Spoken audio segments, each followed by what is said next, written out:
We're in the beautiful Coromandel Peninsula here, overlooking the islands from the sanctuary at Manor Retreat Centre. Welcome, Tommy. Thank you. To Living Spirit and a poet. And how would you describe Tommy Crawford? Who is Tommy Crawford? There are many animals living inside my chest. So I'm a poet and a storyteller, and then I also run a little organisation called Dancing Fox. And when I tried to explain it to my grandmother, I said that we were a mischief-making organisation, and she's French and 95 years old, and this didn't translate so well. So in the end I just said, we come up with wild ideas to make the world a more beautiful place. Wow. Tell me, one of the questions I always ask is spirit, living spirit. The series we're doing is, so what does spirit mean to you?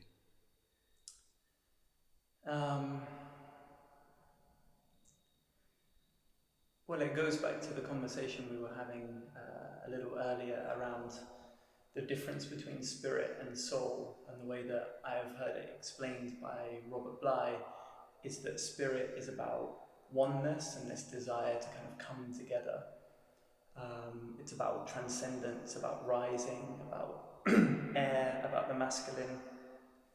And soul is about surrender, depth, the feminine, defeat, water. And whereas there are many souls, there is one spirit. And the way I've heard it explained that I quite like is that soul and spirit, whilst they can appear then quite different, they're secretly trying to find each other and secretly trying to get each other pregnant, secretly trying to come together in that ecstatic union. And so for me, spirit is definitely about something that lives inside of me, but that lives inside of all of us and that brings us closer together. It's that thing that we all share. And when we're able to drop our masks and drop deep into our body, it's much easier to find that. And of course, when we're together with other beautiful human beings, it all just happens quite naturally. Beautifully put. A poet. Now, it's not every day I run into a poet, so I'm going to ask you, where did that come from? Or was it always a dream, a yearning, a desire? I've always written poetry. It's just a kind of a natural expression, something that that I have to do, really. It's this kind of undeniable aspect, and at different stages of my life it's been more prominent. But where I'm at right now, and my relationship with poetry right now, is I really feel and I know that the right poem at the right time can save someone's life. And there have been so many moments where poetry has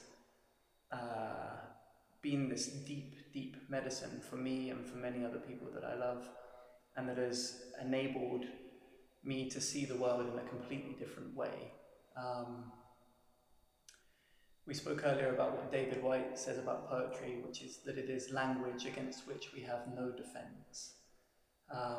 And so, for me, when I love something, I just want to share it. And so, a big part of these exhibitions and these performances that I've been doing is just my own deep love and deep longing that comes around the writing of poetry and the sharing of poetry, and just wanting to share that medicine with others. So it's not an outlet for you as such. You mentioned poetry takes you, or it finds you, or finds the writer.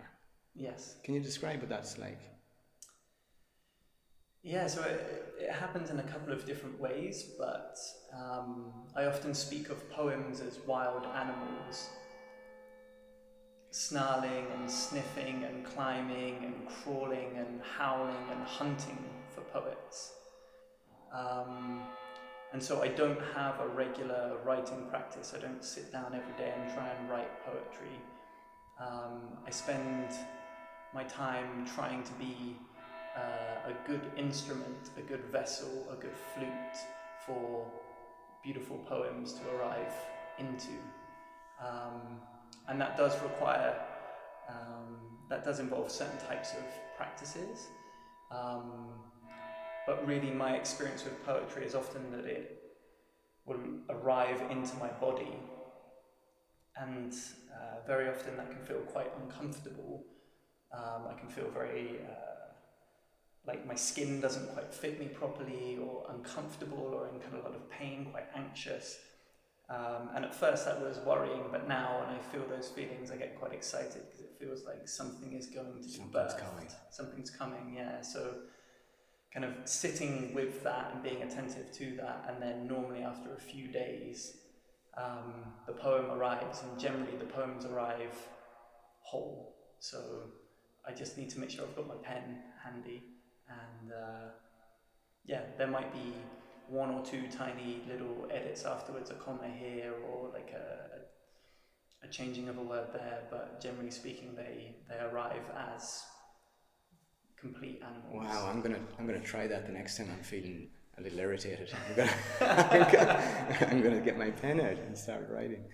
But it's so yeah, you told me a story earlier about another poet, and you described how it jumps into her, or she sees it coming. Is that right? Yes, yeah. So it's a story from the book Big Magic by Elizabeth Gilbert, and she's describing a poet who's living out in the US. And the way she describes poetry is that she sees the poems again as animals, similar to me, kind of, and they're out, and she'll often be out on the land, kind of farming or working the land, and she'll see the poem coming, and so she'll run back to the farmhouse in order to get her pen and her paper. But she had this one beautiful experience where basically the poem appeared in the form of a tiger, and she saw it kind of running towards her, and then it entered into her body, but she wasn't yet at the house, so she wasn't yet able to actually start giving that poem life on the page. And she felt the poem kind of pass into her and then start to move out of her. And so she grabbed it by its tail and pulled the poem back into her body. But when she ended up writing the poem, it came out back to front, because obviously it had already moved through, and now she was dragging it kind of back in by its tail. So the poem came out when she wrote it back to front, and she had to flip it back around again. So it's a bit wild, you know. One of that Mac Macartney talks about, we need more poets and dreamers, and poets have this sort of a wild nature. Would you describe that you have a wild, untamed nature? How do you feed the spirit to allow yourself to take that role? Spend as much time in wild places as possible. Spend as much time in the company of kind of wild, crazy, beautiful people as possible. Rilke has a line in one of his poems where he says, "I want to be with those who know secret things, or else alone." And for a long time, I always wanted to be with people all of the time, in the center of, when I was at uni, we lived in a house, there was lots of us. If anything was happening downstairs, I wanted to be in the middle of it. I couldn't bear not to be kind of at the center of the happening and the parties. But these days, I really spend quite a bit of time hunting for secret things and for people who know secret things. When people think of a poet, I guess they think of people who obviously write and who perform. But I think the most important part of being a poet is listening. And that means spending a lot of time sitting in wild places and listening. It means listening to the deep dreaming of the earth, and that can only really happen when we are still and quiet and patient and show fidelity to a particular spot on the earth, and to tending to that part of ourselves that wants to apprentice itself to deep listening. And you're bringing this into organizations and business, and how is that rolling out with, our mental world that we live in. Are you finding that people are embracing it? Yes, yeah, surprisingly so. I think people are hungry for intimacy, people are hungry for truth, and they may not know exactly where that might lie or where that might sit, but working with people and encouraging them to write poetry. And also, when I was at school, poetry was something that we were supposed to understand and dissect like a frog and figure out exactly what the poet meant. But if we consider poems as wild animals, then they certainly don't want to be chopped up, and it's impossible to fully understand them. Instead we want to be in their company, and we want to allow them to find us.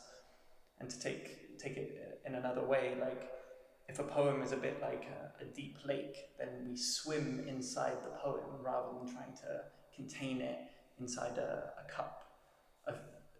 Someone pointed out to me, and it's fascinating, when we have a dream, the next morning when we talk about it, we say, I had a dream. So me as the owner of that dream, I'm big, the dream is small. But when we dream, the dream has us, right? We're completely immersed inside it, swimming around in this alternative reality, and we are small and the dream is enormous.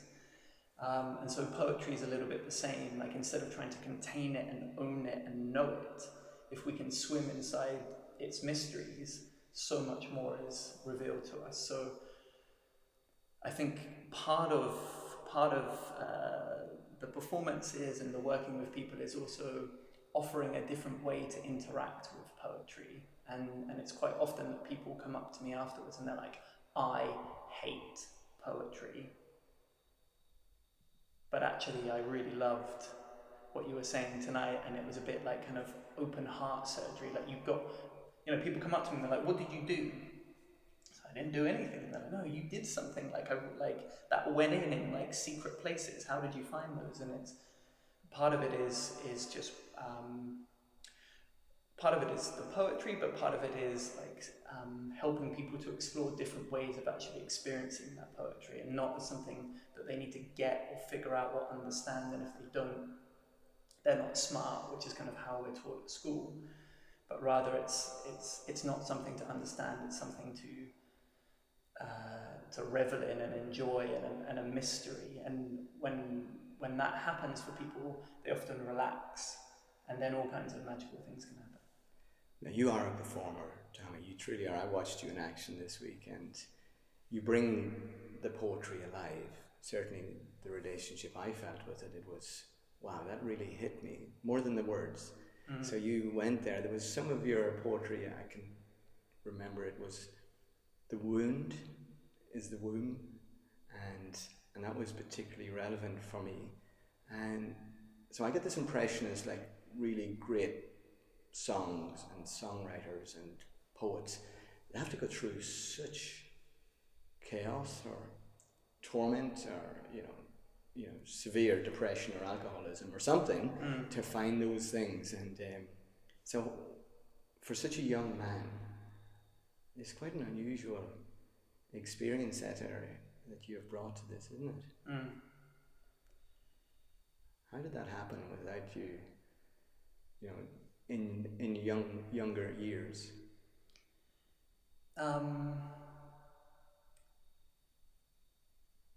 Again, kind of going back to Rilke, because he's one of my favorite poets.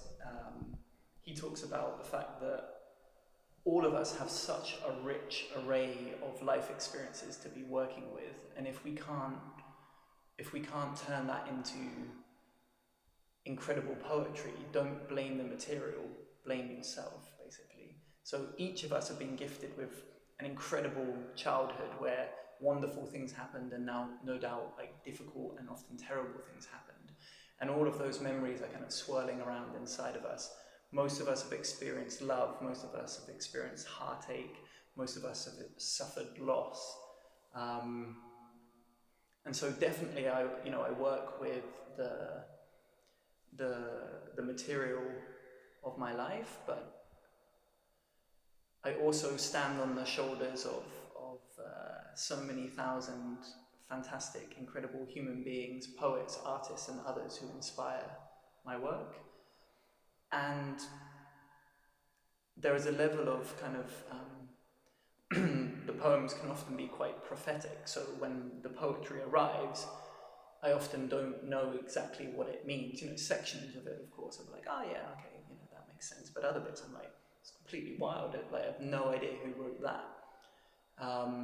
And very often, in my experience, I've kind of grown into my own poems in this really magical way that I can't quite explain. But things that I will have written will then become true, and I will fully feel the weight of what I've written, which is making me more careful with what I write these days. This whole idea of the power of words, of course, and the incantations, and in our culture we often we don't necessarily pay a huge amount of attention to these things. We say whatever, whenever, and everything is just, we live in a very kind of consumer society, so we just take what we want when we want. But in my time studying mythology and working with the oral storytelling tradition, one of my teachers said, be careful which stories you tell, because if you haven't fully lived those stories, you invite that energy into your life, and you may well find yourself living it out. And so, the same, and I found that to be true of stories, but I found it to be true of my own poetry. So yeah, it's that's fascinating when you talk about feeding the monsters, or when you start to give life to what you're reading or writing, and so back to it really is interesting to me how at one time poets were definitely part of the royalty and entertaining, and people hung on every word, and then it disappeared. Is it reviving? Is it coming back? Or how do you see you going forward from here? And I hope so. We were talking earlier today about the Celtic tradition and how the word for storyteller and the word for magician is the same in Welsh, for example. And the old ones, they understood the power of language, the power of words, the power of incantation, and they saw it as a portal to open up Arwen, the other world, and to move across. So the storytellers and the poets and the singers really helped to kind of negotiate and play this part shamanic, part artistic role. So it's deep within our remembering for this to be so. And are also wonderful other cultures around the world. I was in Lebanon late last year, and there, for example, when poets perform, they'll get big crowds coming in. If you go to India, you still have people singing the poetry of Kabir and others, and it's been passed breath to breath for generations. You can go out to the desert and hear that to today. In Iran and other places, like the poetry is really alive and much more part of both the spiritual and kind of mystical traditions and part of day-to-day life as well. And I think the success of Rumi in terms of Coromandel translations and the fact that he's now the most popular poet in the United States and some other factors has meant that there is this reimagining of poetry, and especially this reimagining of it away from this kind of elite, very clever language that's using words that most people don't understand and quite intellectual, to something that's much more embodied, that can be danced, that has beautiful music. So when we've been doing a lot of these performances, we'll have a cappella singers behind, or flute players, and it becomes this kind of this ceremonial thing where with the singing we cool down the spirit, with the poetry we bring in the soul, and then we're ready to have a real conversation. Wow, it's really healing from the vibrational side, the sound healing, and weaving it together. And what I loved about your poetry is that it spoke to me. When I studied poetry at school, it was it was more of a drag, let's be honest. And and I didn't relate to it. Whereas your words, would you put yourself in a certain genre of poetry, or are you just like an open vessel for whatever comes? At this stage of my life, certainly open for whatever comes, but the poetry that most inspires me is certainly the kind of the soul poetry and the ecstatic poetry, so the Hafez and the Kabir and the Rumi and the Rilke and the Mirabai. And so a lot of this is poetry to the beloved. And so, yeah, there's this delight in the kind of the full feast of what it is to be a human being, both the kind of the deep sorrows and the challenges and the difficulties, and the love and the joy and the ecstasy, and all of that is welcome. So definitely that's a big inspiration, and yeah, what the poetry that tends to arrive is my stuttering kind of attempt to live up to all of this beautiful poetry that we've inherited. Like, I'm sure Rumi had bad days, and it's only taken him 900 years to get known, is it? And in the West, at least. In the West, I should say. And I know it's stunning, his poetry. And is it?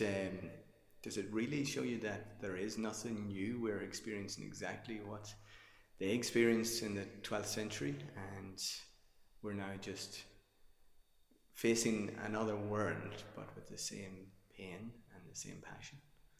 Yeah, I mean, I think what it is to be a true human being hasn't changed, and so I think that's why Rumi's words resonate for so many people and have such power even to this day. And the fascinating thing about Rumi and many others is they wouldn't necessarily have even seen themselves as a poet. So Rumi was teaching and singing and many things, and the poems kind of flowed spontaneously. And there were people luckily around who were kind of grabbing them and writing them down, and then he would edit them afterwards. But he wasn't necessarily saying like, right, today I'm going to get up and write poetry. But rather he was living as close to the mysteries as possible, and from that this kind of wellspring of poetry emerged. But he was very much a spiritual teacher, yes, in some ways. Yeah. Definitely awakened, enlightened, as you would want to call him, whatever your own relationship with that is. So it seems to be that you occupy a higher dimension when you've got some degree of access to a higher level of awareness, or maybe a greater deal of observation, or, is that something that you aspire to, or you're opening to as you... Yeah, absolutely. I mean, I think there's a long way to go, but I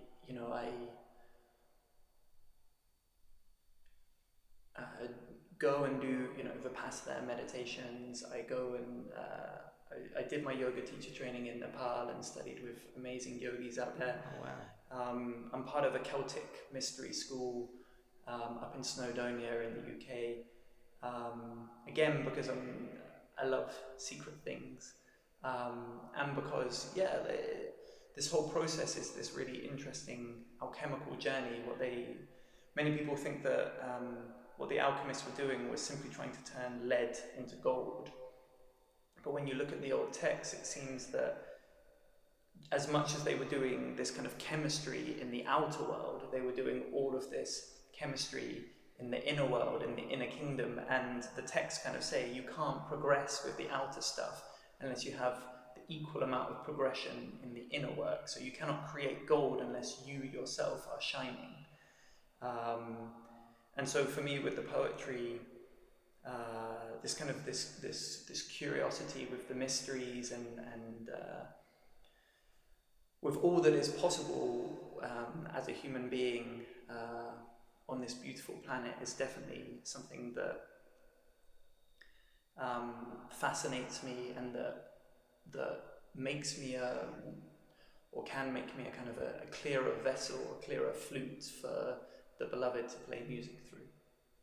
Yeah, and you've got to be responsible for that temple and to be absolutely. a good human being. Yeah, and so some of the people speak about this idea of some of the old poets speak of kind of making ourselves a kind of a clay cup, a strong cup into which, you know, divine water can flow, or, you know, the wine. So this idea of like, how can we make ourselves a strong container for the wine to land in, and then we can get drunk on love, and once we've got drunk, if the cup's overflowing, then we can just keep passing it around, and soon the whole world's drunk. So my whole impression of poets as having to get drunk or stay up all night and get giddy and playful and out of their mind doesn't work for you, does it then? Those experiences are part of the full experience of being a human being, so that's all of it as well. Like, you know, Hemingway said, write drunk and edit sober, and, you know, definitely a few glasses of Pinot Noir can take you to some very interesting places. I think that's part of it. I think absolutely, you know, these ecstatic experiences or plant medicines or aren't we trying to get out of our mind just, and poetry helps us? And but we're also just trying to be deeply attentive. I walked Camino de Santiago a few years ago, and just being every day on the road, walking and just slow and moving through places really slowly, which is quite unusual in the modern world. We're always kind of like whizzing here, there and everywhere, and you know, the destination is the main focus, and of course on a pilgrimage the journey is really what it's all about. And so just moving slowly through these beautiful landscapes and just noticing little things like the way the ocean is constantly making these beautiful works of art upon the beach, and then she just washes them away again a few seconds later and has no attachment to these different formations and patterns that she's making. Like your Mandela's type things. Yeah. Exactly. And just when you move slow enough, you see those things. When you sit still, you start to notice those things. And so I think, again, like this whole idea of being a human being, it's not about moving slowly the whole time, but if we always move fast, then we miss all of the exquisite beauty that comes when we move slowly. If we're always happy, then how can we know and speak of the sad? Robert Bly has a line where he says something like, what is it? How can I be with you if I'm not sad?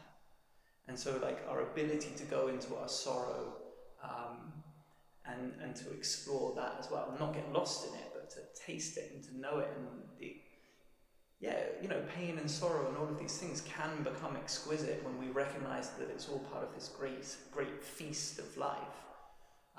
So yes, getting drunk, yes, you know, getting out of our minds, yes, jumping off a cliff, yes, skydiving, yes, you know, doing all of these different things, and just sitting still sometimes, and doing nothing sometimes, and walking slowly from one place to the next over days and weeks, and, you know,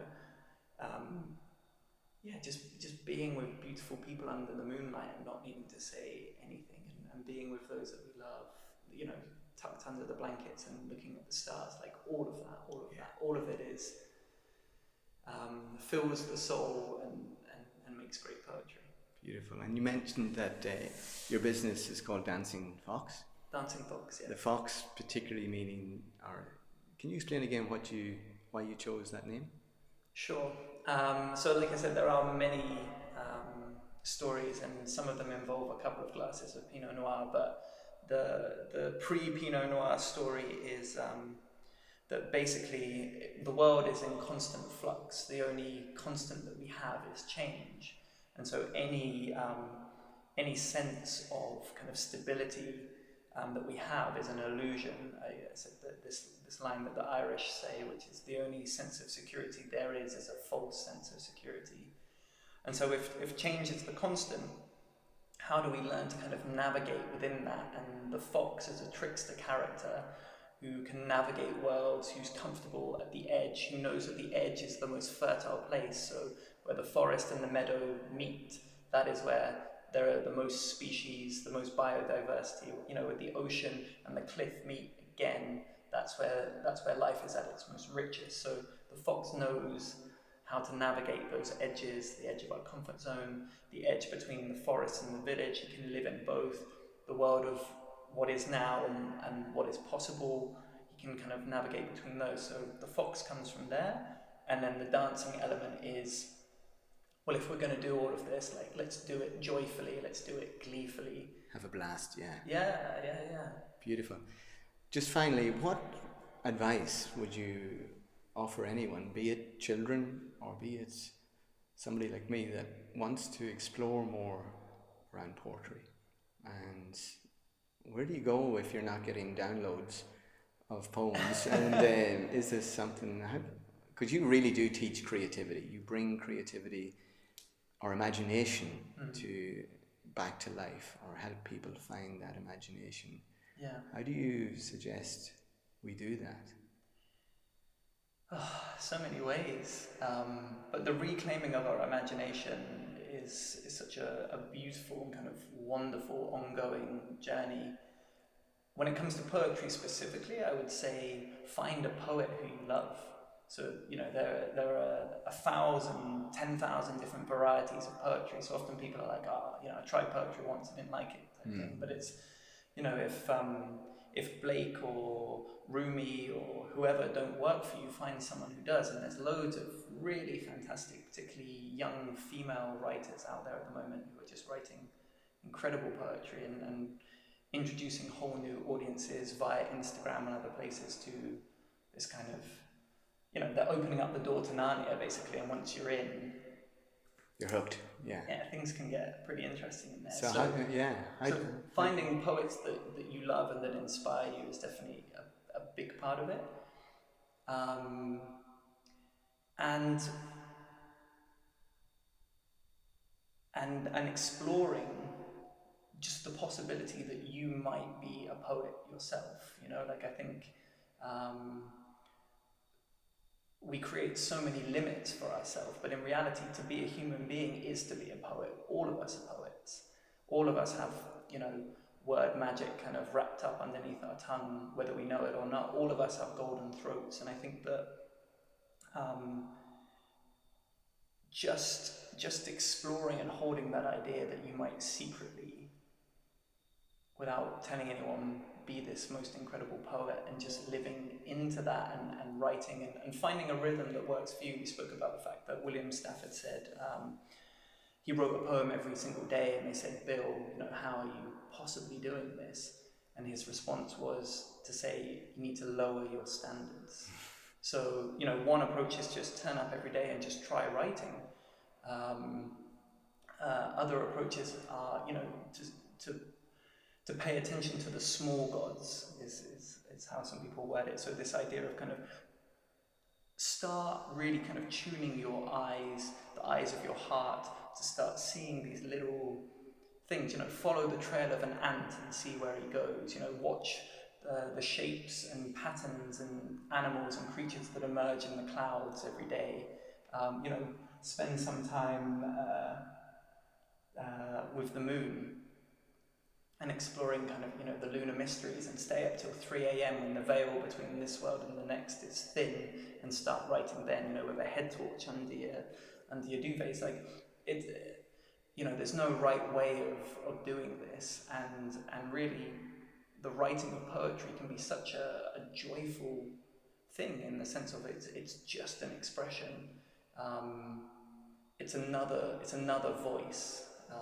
Sometimes when our speaking voice isn't enough, or it's not working, or we're not quite able to articulate what it is we want to say, have we got a second voice or a third voice, or the voice that hides behind our voice? And for some, poetry might be that second voice. So just, finding people who inspire you, being inspired by all of the beauty of the world around us, noticing the small things, and offering praise. There's a teacher who talks about the fact that the other world sings this world into being. Martin Plachel speaks about this. The other world sings this world into being, but we have to actually help to maintain the singers, those singing this world into existence. If we're their song, we also have to feed them, and the way that we can feed them is through beauty and through praise. So grab your pen, grab your paper, and write in praise of something that you love. Appreciation, yeah. Yeah, and offer that, and get up before dawn and offer that prayer to help encourage the sun to come up another day. And break our routine, so to speak, yeah. Yeah, absolutely. How do we keep in touch and follow you and follow your work, and how does... So for the poetry, the website is therightkindoftrouble.com. The right kind of trouble. The Is right that kind right of trouble. as in W-R or R-I-G-H-T? R-I-G-H-T. The right kind of trouble. Yeah, so there's a wrong kind of trouble, okay. But there's also the right kind of trouble. So there's that, and then that's the handle for Instagram as well as the right kind of trouble. Mm-hmm. And then for Dancing Fox, it's dancing-fox.com. And you can see all of the mischief we're up to there. And that's if you're in business and you want to engage with you, or... Yeah, so with Dancing Fox we work with non-profits and foundations, and a bit like what you were saying, we take them out to wild places, we get them doing improv theatre and yoga and all kinds of games and different things, and when they're thoroughly kind of confused and discombobulated and not quite sure what's happening, then we start coming up with ideas and ideating and brainstorming and playing and developing concepts for campaigns or projects or strategies or whatever it might be. So coming up with ideas, but doing it from that place of the unfamiliar, going to our edge, getting the wild involved, making sure that we did one on a boat off the coast of Istanbul in the Bosphorus, so we had swim breaks with dolphins and post-it notes flying out into the ocean that people had to dive off and get, and trying to speak to people, and then the engine kicks in of the boat. So all of this kind of scrambling of the known. It's not that kind of usual office room where you always go to come up with your ideas with its right angles and one kind of window with a bleak view kind of thing. It's like, get out into the wild places, because wild places breed wild ideas. You're going to have a lot of people wanting to go to Istanbul on a boat, and brilliant. To finish, would you share with us one of your favourite poems? Sure, yeah. So this poem is called Hidden Treasure. Once there was clay. Before that, burning lava. Now, you are here. Ice once covered everything. Floods drowned the helpless, yet you live. We are sons of survivors, daughters of destruction. Our ancestors are rocks thrusting upwards from some impossible yesterday. Our grandparents are not just Adam and Eve, but the ripening fruit on the tree, the serpent with eyes aflame, the jealous God and his parting gifts. Inside of you, pulsing rainforests collide with snow-cut mountains, upon whose faces sit ridges of teeth that belong to the laughing face of the beloved. She is laughing at you. For you chose life while others chose death. You beat a path through the undergrowth while others followed suspiciously straight roads. Listen. Let me tell you a secret. Your wound is a womb from which new life will grow.